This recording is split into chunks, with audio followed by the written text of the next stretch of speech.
সুপ্রিয় দর্শক, আপনাদের সবাইকে আমন্ত্রণ জানাচ্ছি এনটিভি নিয়মিত স্বাস্থ্য বিষয়ক আয়োজন স্বাস্থ্য প্রতিদিনে। আপনাদের সাথে রয়েছে আমি পুষ্টিবিদ নুসরাত জাহান দীপা। দর্শক, আমরা তো সবাই কম বেশি জানি যে শিশুদের যদি কমন কোনো সমস্যা থেকে থাকে শারীরিক, সেটি হচ্ছে তাদের কাশি হওয়া বা ঠান্ডা লাগা। আজ আমরা এই বিষয়টি নিয়েই বিস্তারিত আলোচনা করার চেষ্টা করব। আর এর জন্য আমাদের সঙ্গে স্টুডিওতে উপস্থিত রয়েছেন একজন বিশেষজ্ঞ চিকিৎসক। আলোচনা শুরু করব, তবে তার আগে আমরা পরিচিত হয়ে নিচ্ছি আমাদের সেই অতিথির সঙ্গে। ডক্টর মোজাম্মেল হক 1984 সালে জানুয়ারি মাসে কিশোরগঞ্জ জেলায় জন্মগ্রহণ করেন। তিনি 2007 সালে জহিরুল ইসলাম মেডিকেল কলেজ থেকে এমবিবিএস ডিগ্রি অর্জন করেন। এরপর তিনি চিকিৎসা বিজ্ঞানে উচ্চতর এমডি ডিগ্রি লাভ করেন। বর্তমানে তিনি বাংলাদেশ মেডিকেল বিশ্ববিদ্যালয়ে শিশু বিভাগের সহযোগী অধ্যাপক হিসেবে কর্মরত। আপনাকে স্বাগত আমাদের আজকের এই অনুষ্ঠানে। ধন্যবাদ আপনাকে। যে কোনো ধরনের গরম বা ঠান্ডা পরিবেশে সাধারণত দেখা যায় প্রথম শিশুদের যে সমস্যাটি হয় সেটি হচ্ছে কাশি বা ঠান্ডা লাগা। এটির কারণটি আসলে কি এটি কোনো অ্যালার্জিক কারণে হয়ে থাকে নাকি আসলে আবহাওয়াগত কারণে হয়ে থাকে? কাশি বা ঠান্ডা লাগা এটা আসলে যদি নবজাতক থেকে ধরি, হ্যাঁ, নবজাতক থেকে শুরু করে সব বয়সের শিশুদেরই কিন্তু এই প্রবলেমটা থাকে। এখন এর কারণ আসলে মাল্টিপল কারণ আছে। কাশির অনেক ধরনের কারণ আছে। যেমন একটা যদি নবজাতকের আমরা চিন্তা করি, নবজাতকের সিম্পল একটা নোজ ব্লক, তার নাকের যে সিক্রেশন, সেই সিক্রেশনটা নোজ ব্লক করে রেখেছে। এতে করে কিন্তু তার ব্রিদিং প্রবলেম হবে, তার এয়ারওয়েতে বাতাস ঢোকা, তার শ্বাসতন্ত্রে বাতাস ঢোকা এটা বাধাগ্রস্ত হতে পারে, তার কাশি হতে পারে এটা। আর বাচ্চাদের আরেকটা যেটা হচ্ছে আমাদের যে পলিউশন, আমাদের পরিবেশে যে ধরনের অ্যালার্জেন বা ডাস্ট অ্যালার্জেন যদি বেশি থাকে, ধুলোবালি যদি বেশি থাকে, ধোঁয়া যদি বেশি থাকে, স্মোক যদি বেশি থাকে, তাহলে সেসব ক্ষেত্রে আমাদের কাশির উদ্রেক হতে পারে। আচ্ছা, আরও কাশির জন্য আরও যদি কারণ আমরা ধরি, ম্যাক্সিমাম ক্ষেত্রে আমরা বলবো যে virus, various types of virus, অনেক ধরনের ভাইরাস আমাদের কাশির জন্য অনেকাংশেই দায়ী। তারপর যদি আসি, কাশির একটা কারণ হবে ব্যাকটেরিয়া। আচ্ছা, ব্যাকটেরিয়া। আরও অনেক কারণ আছে, অ্যাজমার কারণে কাশি হতে পারে, আরও মাল্টিপল আমাদের কিছু সিস্টেমিক রোগ আছে, যেমন সিস্টিক ফাইব্রোসিস, হ্যাঁ, এসব ক্ষেত্রেও কাশির উদ্রেক হতে পারে। আচ্ছা, অনেক ক্ষেত্রে অভিভাবকরা যখন দেখে যে বাচ্চা দীর্ঘদিন যাবৎ কাশছে বা দুদিনের কাশিতে তারা মনে করে যে তার কি নিউমোনিয়া হলো কিনা বা তার অ্যাজমার কোনো সমস্যা হলো কিনা, কোন কোন সিমটম দিয়ে তারা আসলে বুঝতে পারবে যে এটি আসলে কোনো সাধারণ কাশি নয়, এটি হয়তো বা নিউমোনিয়া অথবা এটা হয়তো অ্যাজমাটিক কোনো কারণ, তো কখন আসলে ডাক্তারের পরামর্শ নেবে? এক্স্যাক্টলি। এখন আপনার কোশ্চেনটা হচ্ছে যে সব কাশি কি নিউমোনিয়া? না, সব কাশি নিউমোনিয়া না। এখন যদি সব কাশিকে আমরা নিউমোনিয়া হিসেবে ট্রিট করি তাহলে তো সব মানে irrational use of antibiotic use হবে, তো সেটা করা যাবে না। যদি আমাদের নিউমোনিয়া হয় সেক্ষেত্রে কাশি থাকবে, কাশির সাথে বাবুটার প্রচণ্ড জ্বর থাকবে, ঠিক আছে, বাচ্চা খুব ইরিটেবল থাকবে, তার ফিডিং ইম্পেয়ারমেন্ট হবে না, সে ভালো খাবে না। যদি ইনফ্যান্ট হয় সে ব্রেস্ট ফিডিং করবে না। বড় বাচ্চা হলে তার ফুড ইনটেকটা কমে যাবে, তার প্রচণ্ড জ্বর থাকবে এবং অন্যান্য উপসর্গ থাকবে। কিন্তু যদি জ্বর না থাকে, প্রচণ্ড জ্বর না থাকে বা অন্যান্য সিমটম কম থাকে, তাহলে আমরা ধরে নিতে পারি ইট কুড বি অ্যালার্জিক। অনেক বাচ্চাদের ক্ষেত্রে যে অ্যালার্জিক সমস্যা হয়ে থাকে, তো এই অ্যালার্জিক সমস্যাটা সেটি কি পারিবারিকগত কোনো কারণে, যেটিকে আমরা বলি যে বংশগত রোগ, নাকি পরিবেশগত কারণে তার অ্যালার্জিক সমস্যা হতে পারে?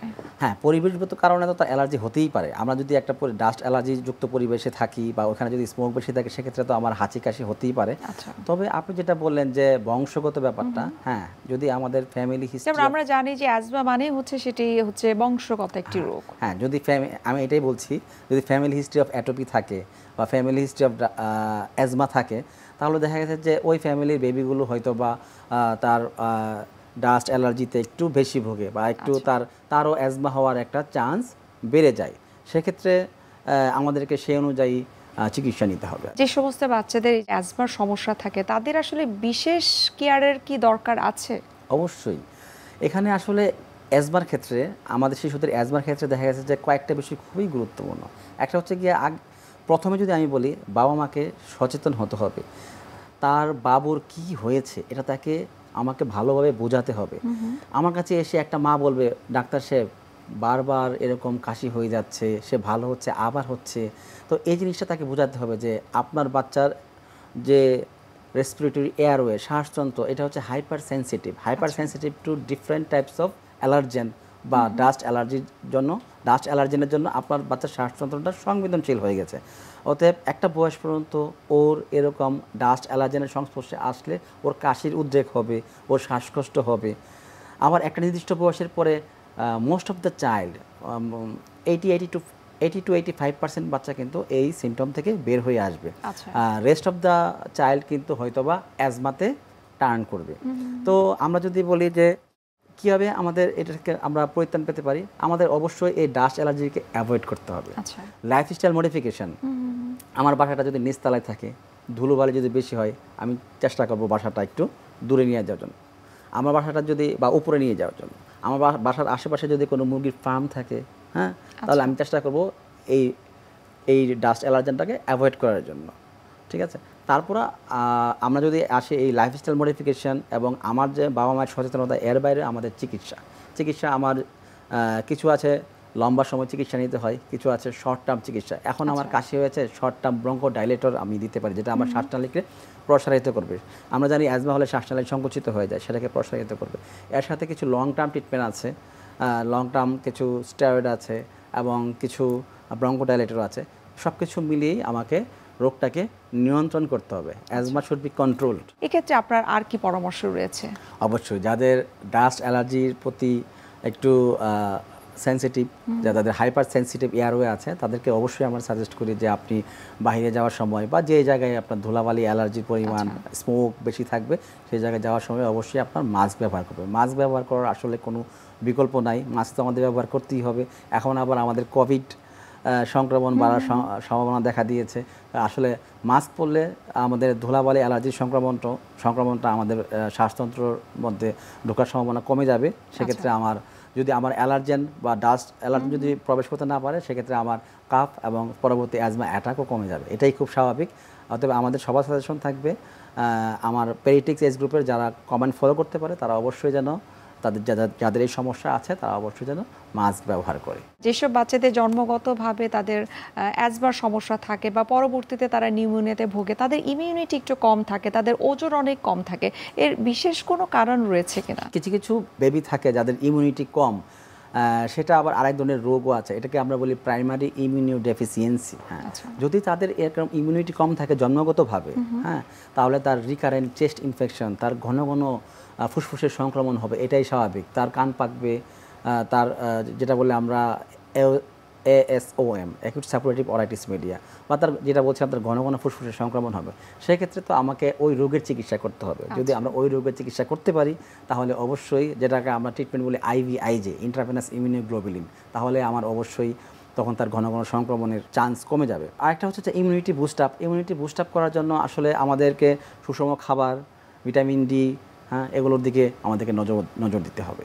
আমরা অনেক ক্ষেত্রে শিশুদের ক্ষেত্রে যখন দেখি যে তাদের ঠান্ডা কাশি লেগেছে, জ্বর আসে, তখন কিন্তু আরেকটা কমন বিষয় হয় যে তাদের নাক বন্ধ থাকে, যেটাকে আমরা নোজ ব্লক বলে থাকি। এক্ষেত্রে অনেক সময় দেখা যায় যে মায়েরা নিজেরাই কিছু নেজাল ড্রপ দিয়ে থাকে। এই নেজাল ড্রপের বিষয়ে আপনার কাছে একটু জানতে চাই। আমরা যতটুকু জানি যে খুব বেশি ব্যবহার করাটা আসলে উচিত নয়, কিন্তু আসলে এই সিস্টেমটা আসলে কি ব্যবহার করার? আচ্ছা, নোজ ব্লক এটা খুবই কমন কমপ্লেন নিউনেট এজ থেকে, মানে নবজাতক থেকে আমাদের যদি বড় বেবিদের পর্যন্ত সবারই একটা কমন কমপ্লেন থাকে, একটা নোজ ব্লক। আসলে একটা বাবুর যখন নোজ ব্লক থাকে তখন তার প্রপার স্লিপটা হয় না, আর যখন তার প্রপার স্লিপটা হয় না, বাচ্চারা তখন দিনের বেলা পুরোটা সময় একটু ইরিটেবল থাকে, একটু বিরক্তি নিয়ে থাকে। নোজ ব্লকটা যদি আমরা ওপেন করতে চাই নোজটা, তাহলে আমাদেরকে বিভিন্ন ধরনের নাজাল ড্রপ পাওয়া যায়। যেমন আমরা বাচ্চাদের ক্ষেত্রে খুব কমনলি ইউজ করি নর্মাল স্যালাইন, তো এটা আমরা নিউনেট থেকেই আমরা দিতে পারি, দিলে খুব বেশি পার্শ্ব প্রতিক্রিয়া নেই। নর্মাল স্যালাইনটা আমরা নিউনেটের ক্ষেত্রে বলি যে অ্যাজ ফ্রিকোয়েন্ট অ্যাজ ডিমান্ড অনুযায়ী আমরা ফ্রিকোয়েন্টলি কিন্তু এটা দিতে পারি। অনেক সময় দেখা গেছে যে বড় বেবিদের ক্ষেত্রে আমরা আরও কিছু নর্মাল স্যালাইনের পাশাপাশি রাইনেক্স বা অক্সিমেটাজোলিন এসব নেজাল ড্রপ প্রিপারেশন পাওয়া যায়। ওদের ক্ষেত্রে এই নেজাল ড্রপগুলো দিলে বাচ্চার ঘুমটা ভালো হয়। অনেক সময় দেখা গেছে নোজ ব্লকের জন্য, বিশেষ করে ব্রঙ্কিওলাইটিসের পেশেন্টের জন্য, হ্যাঁ, আমরা 3% সোডিয়াম ক্লোরাইড এটা আমরা নেবুলাইজড ফর্মেও দিই। নেবুলাইজড ফর্মে দেওয়ার পর কি হবে, যে নোজ বা রেসপিরেটরি ট্র্যাক্টের যে থিক সিক্রেশন ঘন সিক্রেশনগুলো এগুলাকে একটু লুজ করে সফট করে কনজেশনটা কমে যায়, তখন এগুলো বাচ্চা কাফ আউট করে ইজিলি বের করতে পারে এবং তার এয়ারওয়েটা তার শ্বাসনালীটা খুলে যায়। আপনার কাছে এখন একটু জানতে চাই যে আমরা বলছিলাম যে যেসব বাচ্চাদের আসলে নিউমোনিয়া হয়ে থাকে তাদের ইমিউনিটি একটু কম থাকে, তো এই ধরনের নিউমোনিয়া জনিত যে বাচ্চাগুলো রয়েছে ভবিষ্যতে তাদের আসলে আর কোন কোন ধরনের শারীরিকগত সিভিয়ার কোনো সমস্যা হওয়ার চান্সেস অনেক বেশি থাকে?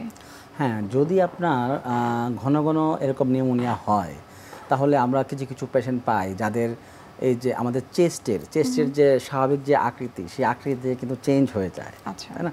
তো আসলে এই ঘন ঘন নিউমোনিয়া যেন না হয় সেই রোগের চিকিৎসা যদি আমরা করি তাহলে ভবিষ্যতে তার এই ধরনের যে চেস্টের যে আকৃতিগত চেঞ্জ সেই চেঞ্জগুলো আমরা প্রিভেন্ট করতে পারি।